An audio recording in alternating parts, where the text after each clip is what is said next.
warm welcome to State of Business on Art Television. I'm Heshain Ali and let's have a look at the headlines first. Former Prime Minister resigns and new Premier appointed. Bakery owners take a U-turn reducing the prices. News in detail. Former Prime Minister Ranil Wickremesinghe resigned from his position after tendering his resignation letter to President Gotabaya Rajapaksa today morning. Thus, outgoing Prime Minister Ranil Wickremesinghe bid farewell to his staff at the Temple Trees this morning after tendering his resignation letter to the newly elected president.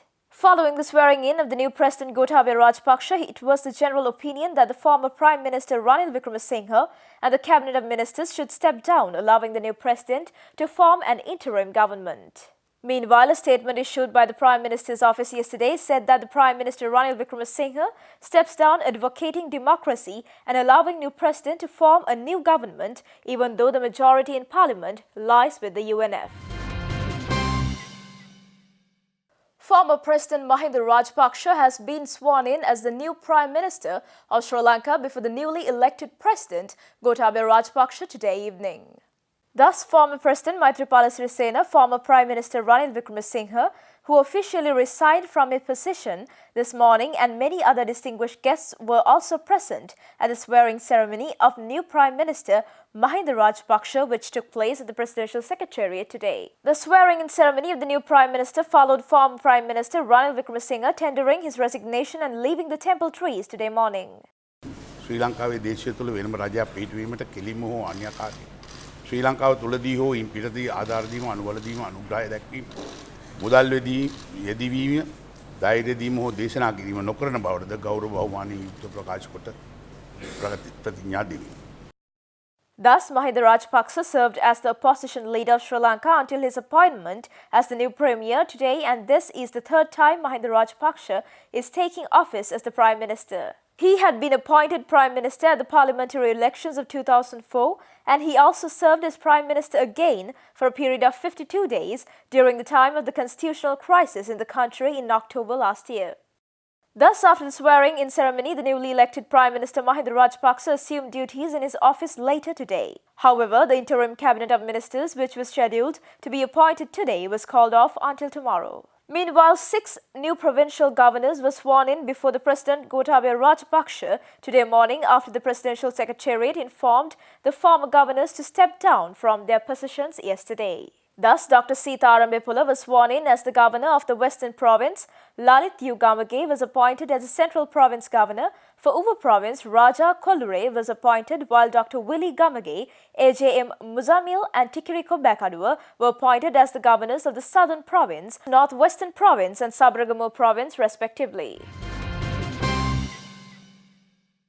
All Ceylon Bakery Owners Association states that bakery owners decided to reduce the price of a loaf of bread, which was increased by 5 rupees last midnight.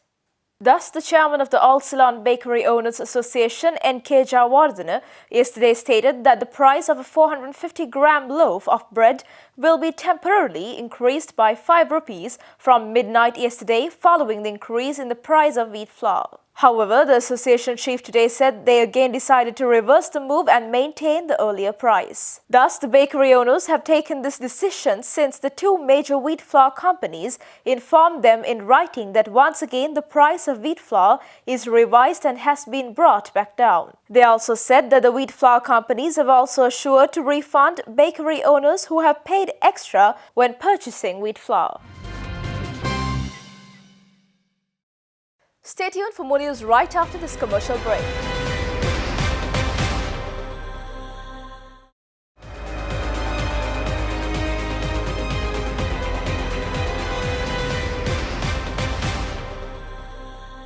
Welcome back after the break. Consultant endocrinologist Dr. Roshni Yahampat states that there will be over 600 million diabetes patients by 2045 and that correct awareness of this disease should be spread to reduce the numbers.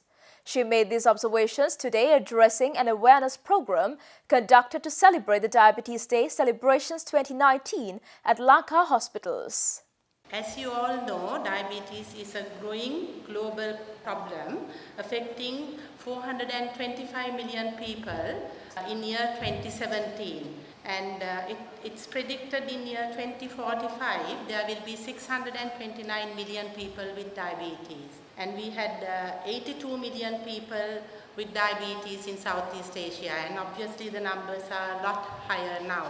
It's out of the 425 million people with diabetes, only half or 50% of them are diagnosed. So there is still a good 50% walking around without detected or undiagnosed of diabetes, and of whom only 50% of receive medical care. And out of that, only 50% will achieve treatment targets. That's with good control of diabetes, control of blood pressure, and also cholesterol levels. And out of that, only 50% will achieve desired outcomes. Addressing further, Dr. Niroshani Yahampat went on to explain the hazardous impacts of diabetes. Diabetes has a wide range of impact in livelihood of people, more of a negative impact. It affects people's physical health and emotional well-being. It affects finances, not only individual but globally as well, because diabetes care and related diseases cost a lot of money. And it affects leisure activity, work, studies, relationship with family and friends. Funded by the Economic Diplomacy Program of the Ministry of Foreign Affairs, 12 Sri Lankan FinTech companies participated in the Singapore FinTech Festival 2019 following a successful project proposal submitted by the Sri Lankan High Commission in Singapore. This is the first occasion that Sri Lanka participated at the Singapore FinTech Festival, which is the largest financial technology event in the world. The 2019 edition attracted around 60,000 participants from 130 countries, and this year's event was held from 11 to 15 November at Singapore Expo and attracted 41 country pavilions with more than 1,000 exhibitors. The festival welcomed industries in the fintech ecosystem, including participants from financial institutions, technology firms, startups, innovators, investors, researchers and academics. DFN Technology, Wismatics, Potenza and many other companies of Sri Lanka exhibited innovative financial solutions at this year's Sri Lanka booth under the theme Island of Ingenuity, Knowledge Solutions. Several other companies such as Veracity, AI, iLoan Lanka, Somro, BPO, Web Lanka, Ceylon Linux and BoardPack participated in the conference as delegates. A networking reception was also organized by the High Commission of Sri Lanka with the participation of the Sri Lanka delegation and key industry personnel. The United Nations Children's Fund yesterday rang the opening bell to commence trading at the Colombo Stock Exchange in celebration of the 30th anniversary of the United Nations Convention on the Rights of the Child and to mark the World Children's Day.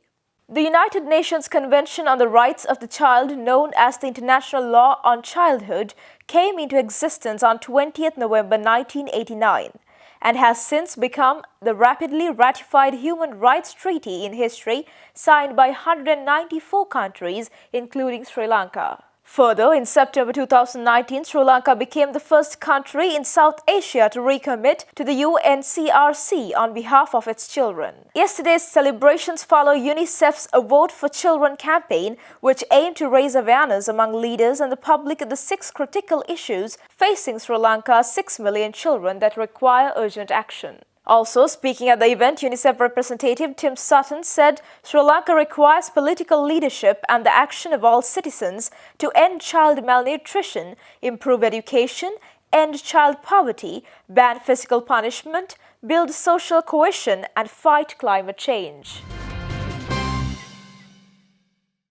Stay tuned for stock updates.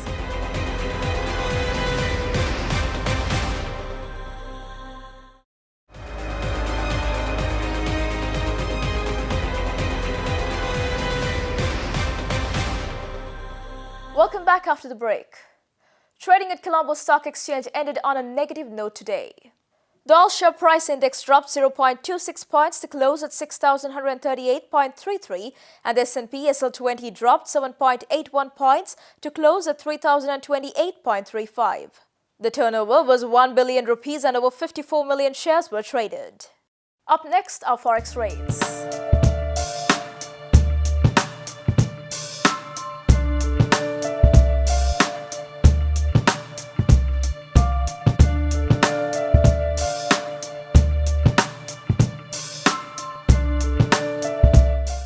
that's all news for today. Do join us tomorrow with State of Business. Until then, take care. Good night.